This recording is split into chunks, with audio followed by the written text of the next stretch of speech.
Well, see, that was really fast that time. What's up, people? I'm gonna give this some time for some people to get into the room.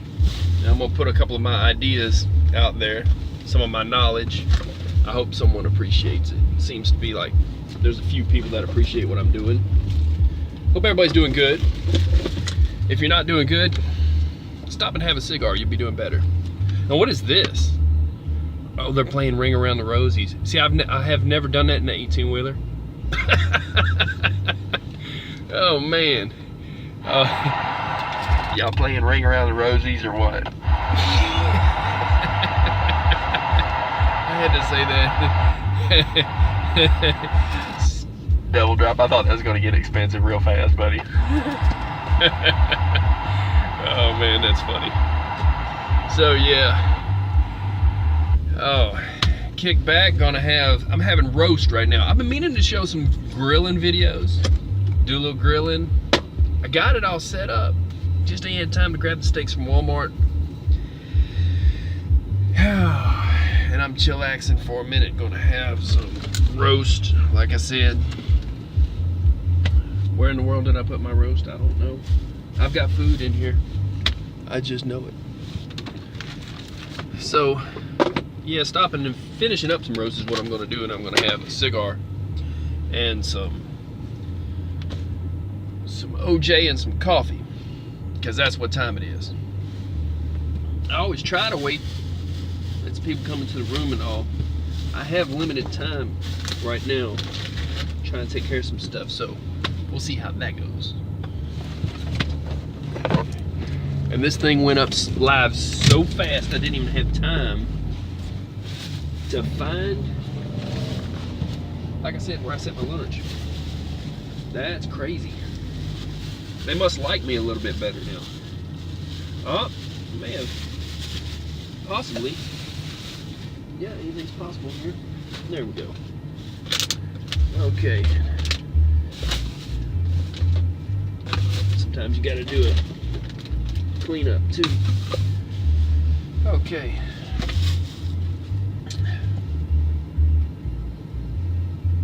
Yep. So my cooler's there. I got my bag that I just brought in. I'm gonna throw those drinks in the cooler.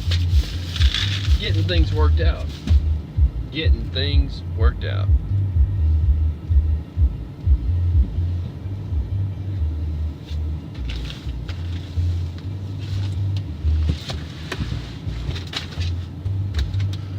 It's gonna be a good day. I'm gonna have to make it a good day, so it will be, but it's gonna be a good day. And there's my pins. I bought some more pins. I'm getting organized. So yeah, so I've got my Coleman grill, and I've got my two 1-eye burners, and I also have a iron skillet, and I've got I'm making the top part of a grill out of stainless steel. I'll have to show that. I'm going to get a porcelain knob, drill a hole in it, and then drill a hole for a temperature gauge, and I will have a grill out of an iron skillet or flat iron, and I'll be able to get it up to temp. I could probably cook a whole chicken in the thing or something like that. That's not what I'm trying to do though. I just want a decent place to put stuff, and I can steam vegetables. I've got a little steamer and a stainless steel pot, so with my 2-eye Coleman thing, I'm gonna be doing that. So I'm not showing right now. I'll never show how many people are in the room. It never shows me. But here's what's going on, people. Mechanical shops. Okay, mechanic shops. It doesn't matter what place it is. It's best to use the manufacturer of your truck, because if you get a big one in a big city, I'd say outside the skirts of a big city ones always have a bad reputation, and they always seem to be booked up like crazy. So that's really odd, but it's true. So what I'm saying is, if you get a shop that has the same name on the sign as your truck has on the side or the front of it, they're likely to keep in stock a lot of the parts that tend to go bad in that truck. And you'd be surprised at all the things that are actually a recall, okay? That or that break so often they should be a recall, but they don't want to pay for it. They want you to pay for it. So you'd be surprised at all the parts that they have in there, simply because those break so often on that truck. They already know to keep 10 or 15 of them in stock. The one box for the DEF, the DPF filters, the exhaust box, the one box for the DPF filters, where the DEF sprays into.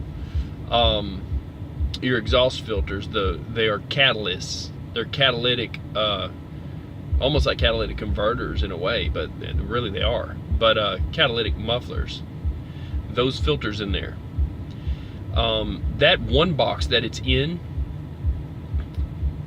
is about 8 to 8,500, 8,000, 8,500 for that box, and they're keeping them in stock because they fail. They're going to fail on you around 600, 700,000 miles. They have a high fail rate. You can do your DPF filters the first time at about 300 and something thousand. I'm gonna do a whole nother little live thing on what to know about when your DPF filters are stopped up and what happens.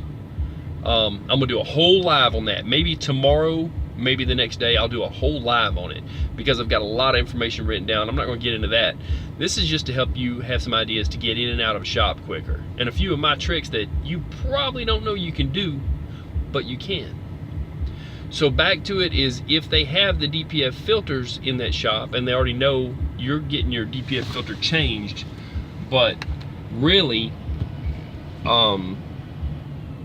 they need to have that box in there in case there's a crack in your one box. So just because a mechanic can change those doesn't mean that he'd have in stock a box, and you might be stuck that night, okay? And then your truck's locked up in shop jail and you're free to go, but you have to go to a hotel and spend the night and not run and all that mess. So, and you don't want to take a whole day working on your truck either. So a lot of these shops are booked up 4 days ahead of time. So if you're broke down, you have to wait 4 days before they can even start working on your truck. That's an issue. Call around, because you're probably within 2 to 3 hours driving distance, and as long as your truck will drive and you can get it there without having a tow truck, find out before you're towed. If you're about to be towed, know which shop you're going to have it towed to. If you have to be towed, know ahead of time. Pay a little extra for a little bit bigger tow bill to go to a different shop if they're booked up when you call them and you say, wait a minute, how long is it going to be before you can work on my truck? Don't just accept 4 days not working. You're already having to pay a shop bill. Don't put up with that crap.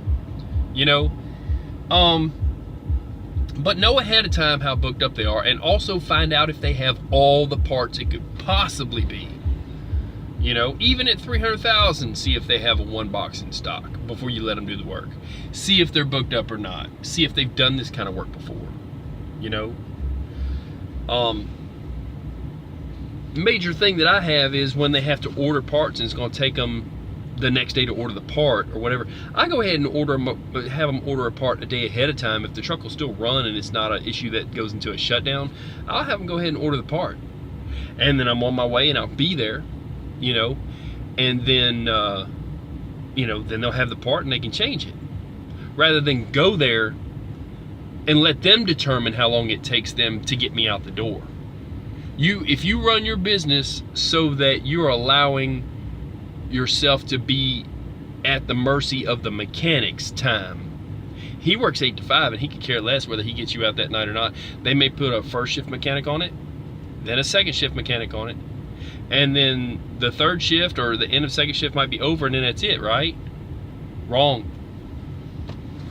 That's something you need to know that you have control over. Okay? When they close the shop, doors, and it's nighttime, everybody else thinks they're just out. They lost, right? Wrong. Now, if you're a company driver, they're going to put you up in a hotel. Okay? Like that guy. If you're an owner-operator, you're on your own.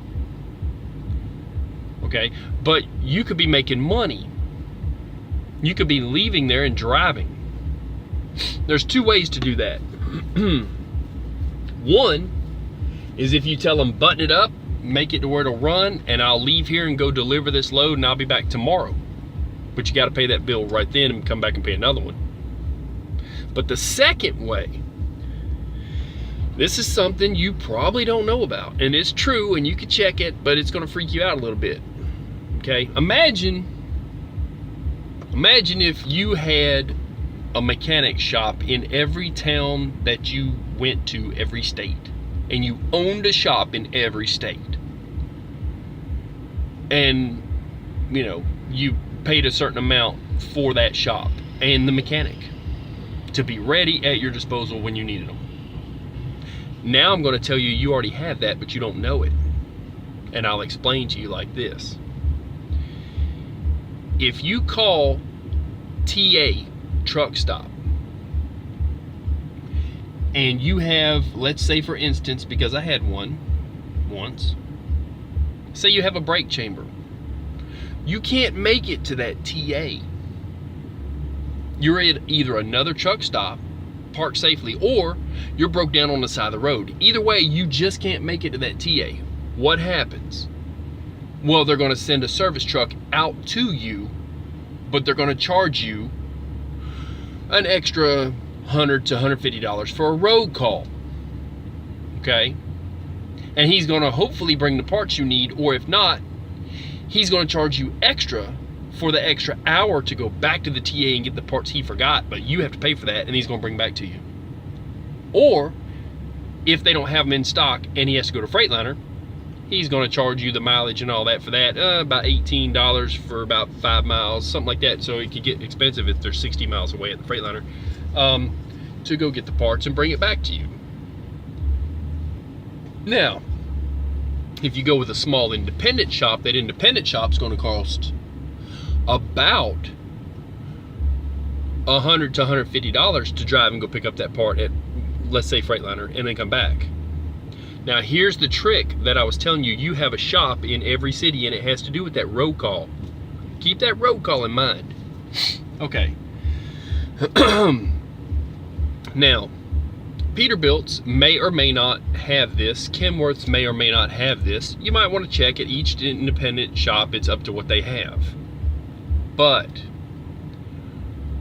most or all Freightliners have an after-hours mechanic. Most of those mechanics have to be certified and will tell you over the phone, I'm not just a tire changer, I'm certified in everything. Now what that means for you as an owner-operator is this: that he can fix everything on your truck, and he has the keys to the Freightliner dealership. So if you can get to the Freightliner dealership, he's not doing a road call, but he is doing a road call. Okay?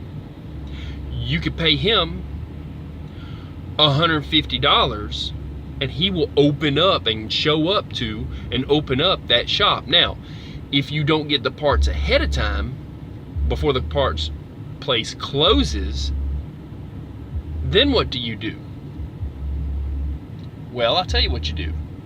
Then you have them have the parts guy come back to work, and you pay a road call fee for him of another $150. So what you have is, for $300, you have just rented the entire shop and the parts guy.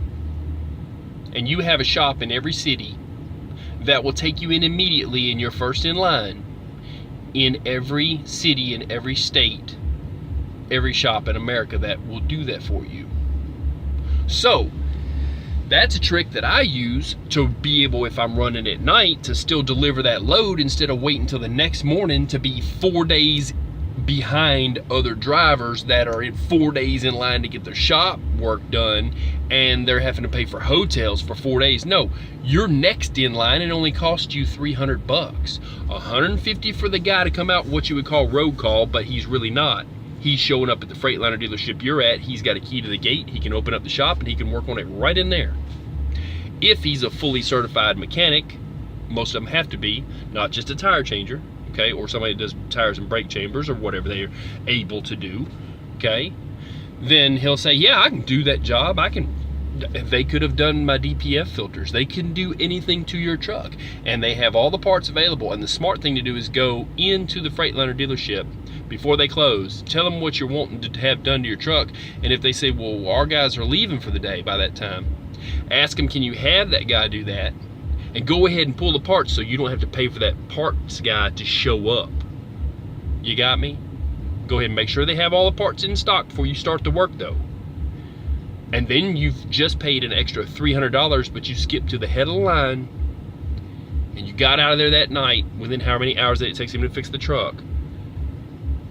And you now have a shop fully stocked with parts in all the way across America. Now, that saves you, and it's just a $150 road call for that guy. But if you have to have the parts guy come out because something happened where he didn't pull them all, or there's another problem he finds or something like that, then it's just another $150. The next tip, and that's crazy, right? But while you're digesting that one, the next tip that I've got for you is this. You can go ahead and pay the mechanic shop before they do the work. Now, I'm not saying paid in full. I'm not saying, you know, give them money and they ain't done anything. Here's what I'm saying.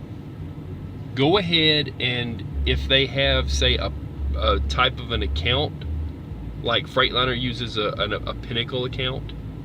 If they have a Pinnacle account or any type of a PO type account, go ahead and get an estimated amount approved with a PO number and paid. Even if you work for a company, you should do this. Don't wait until the end of the shop time and then, well, we've got nobody to approve it. It's 11 o'clock at night. We can't approve those kind of repairs. No, go ahead and have it approved before you get the work done. And then as soon as the work's done, they say, oh, no, you can sign this paper or whatever, but you skate on out of there and you're done. They already have a PO. If it's an EFS check kind of a situation, or a T check, or anything to do with COM data or EFS, go ahead and get that approved, and go ahead and have them you know, ready to give you a number at least. Have it approved, but they'll have to give you a number at the end because there'll have to be an exact amount. All right. Let's see. So, make sure you're aware of everything it could be before you get the shop started working on it, and make sure that you can find a Uber or a cab or some kind of a thing to get you to a hotel if you needed to. But here's the trick, like I was back to what I was saying, is if you're renting that shop for $150 for the road call, but they open up the keys to the gate, let you in, and open up the shop, or if you're already in the shop, that's easier, so you don't have to pay for the parts man for sure. You'll have basically the dealership at your disposal. They shouldn't have a problem with you staying in the break room, the lounge, the driver's lounge, which includes, usually, right there is the shower, and if you gotta wash clothes, wash your clothes. So yes, it costs you $150 for the road call, but you can knock out washing your clothes and you're saving time. So it's up to you on how you want to get in and out of a shop, but those are some of the tips. A few other tips is to have your own tools just in case the mechanic don't have a tool, okay? Filter wrenches if he broke his or whatever. There's some, you know, especially if he is done transitioned into being a after hours mechanic, he may not have or, you know, because they have their shop boxes in that dealership for each mechanic. He may not have some of the specialized tools that's, you know, required to fix the truck, or if he, you know, broke a filter wrench or whatever he's got. It's not a bad idea to have tools of your own. So I do most of my own work, but when it comes to DPF filters, I'll get into the reason you can't really do that unless you have the software for Freightliner. That's about $8 grand, and however many months, and then you also got to have you know, the knowledge on how to reset the ash count. It's some crazy stuff you got to reset just for the computer to accept the new filters without you still being in shutdown. Because even if you swap them out, like I said, I'm gonna get into DEF, DPF situations probably tomorrow in a live. But just to get you in and out of a shop, get you up to speed, it's a good little trick to know that if they tell you our mechanics are fixing to go home for the day, if you're an owner-operator, $150 changes that. They will call the road service guy, road call guy. They'll go ahead and set him up to come out and work on your truck that's still sitting there in their shop. They'll open up the shop, and they should let you chill, and he can knock it out. Especially if it's only about 2 or 3 more hours or 4 hours or how many hours it is left on the service.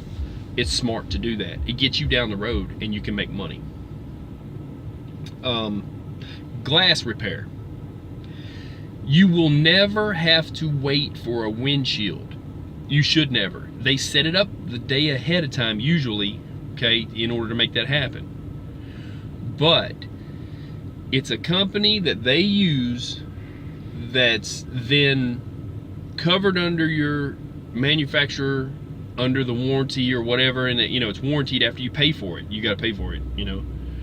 But in order to warranty the work, they use a certain glass company, and they'll have some backup companies. So if that company's too busy, say, who's your backup person? Keep in mind there's a backup person. Don't take no for an answer. Now, because those people are not the mechanics, they're not booked up. Usually they want to pull your truck into the shop, into an empty bay, and warm it up ahead of time. But if you call them the day before, say midday, tell them I'll be in your town about this time, I need you to go ahead and get your glass guy ready. They call you back and say, yeah, he can do it. Then you call the parts and you say, hey, can you put your hands on? Not do you have. There's 2 different questions there. If you ask a parts man, do you have a windshield? He might look in his computer and says, it says we have one. Most of them are smart enough though to go back there and say, wait, let me see if I can put my hands on it. With parts, always do that, not just with windshields. Always tell them, ask them, say, hey, can you put your hands on it? And then they might say this, they might say, well, I'll tell you what I'm gonna do for you, driver. I'm gonna take this part and I'm gonna go ahead and pull it and set it aside. That's when you say, okay, but tell me where aside is. Are you gonna put it under the counter or whatever? Because by the time he leaves and the next parts man comes in, the next parts man says, I went out back, I didn't see it. Did he set it somewhere for you or something? They don't even know where they put it. That can happen, and that's no good. But it is good if they pull it for you, that you have them put it under the table or in a certain spot where you can tell the next, and tell them, say, if you're leaving, make sure you tell the next guy where you put it, and go ahead and tell me where you put it, and I can tell him if you forget. So you know where your parts are at. Whether it's a windshield or brake chamber or air compressor governor, or, you know, oh man, what doesn't go out? Belts, you know, a fan clutch. I got to get into fan clutches and teach you a little bit about them. There's a trick to those about when they go out. Anyway, so yeah, fuel pump relays, man, all kinds of stuff can break and shut you down. A fuel pump relay goes out, it just won't start, you know. The way you find out about that is you use a gas rag. That's a trick I was told by a mechanic. That is better than ether, because ether is actually bad to run your truck off ether, but you can put gasoline on a rag, bring it out a little bit, set it in the air filter intake, and it will breathe that in and just burn the fumes. Instead of you're spraying something in there that's going to eat stuff up, just the fumes alone will start it. It's an old trick, and it won't hurt anything because it's just burning the fumes. I mean, you don't want it completely soaking wet, and if it backfires, you know that would be a gasoline engine, right? So anyway, there's there's a lot that I could tell you about different mechanical fixes and tricks and stuff, but I really, like I said, I'm trying to break this into and stay on point and stay on subject about it into different sections. So like I said, getting in and out of a shop, make sure the guy knows what he's doing before he gets started. I shouldn't even let that guy work on my bunk heater the other day. He didn't know what he was doing. He didn't have a computer interface for it, and they tried to in a way tell me that they usually do that on first shift because of that. So, but who can work banker's hours and keep up with this crap and be able to get your truck in there then? So anyway, so you have a shop in every city in every state. $300 will do it, maybe 150 if you can get parts before they close, and or have parts, set them aside. Even go ahead and pull the parts and set them aside, like I was telling you, in a certain place that you know. And then you tell the mechanic comes in there, no, he said he pulled this, this, and this, and that's what you need for that job, and you're done. You're out the door, and he thinks you're magical. And he's like, hey, how did you even know where the parts were at? How did you know to do that? Yeah. Know before you go. And as far as that DEF and DPF, like I said, I'm gonna get into a whole, it's gonna take a whole live for that, and I'll answer questions that people have about what to expect when your filters are full, basically, because that's something that drivers do not know, is what all they're going to have to go through and what all's going to happen when their DPF exhaust filters are full and it's time to clean them, of what's going to happen with their truck, how long it's going to take, how much does it cost, where to get it done, all that. So I'll let you go with some tips and tricks on the mechanical stuff. Y'all stay safe out there. Keep in mind, just because the mechanic shop says it's going to be 4 days to get you in, that is not the final answer. And check out the reviews on Trucker Path, that app, because they will tell you if that shop is known for keeping drivers 4 or 5 hours, or ripped them off, or charged more than the guy down the street. And shop around on prices, because here's the trick too. A windshield is cheaper in Denver, Colorado for some reason at that Freightliner than other Freightliners. Well, it's probably closer to the manufacturer. There's a lot of reasons that things could be cheaper. And there's nothing wrong with paying a higher shop rate if it's like 20 bucks difference, if you know they can get you in and out quicker than that other shop that is known for not getting you out quicker, you know? So if you have a shop on one side of town, it's 160 an hour, but they can get you in and out quick, and it says, hey, these guys had it fixed in no time. But the other shop across town undercut them by 20 bucks and they're 140 an hour, but that 140 an hour shop is going to charge you more hours, and they're known for holding people up. That's no good. 2 or 3 days, whatever, or this and that. So, man, those grimy drivers, I'm telling you. So, I may be about to get back into. Y'all have a good day. Stay safe. I'm gonna get down the road. I'm out. Peace.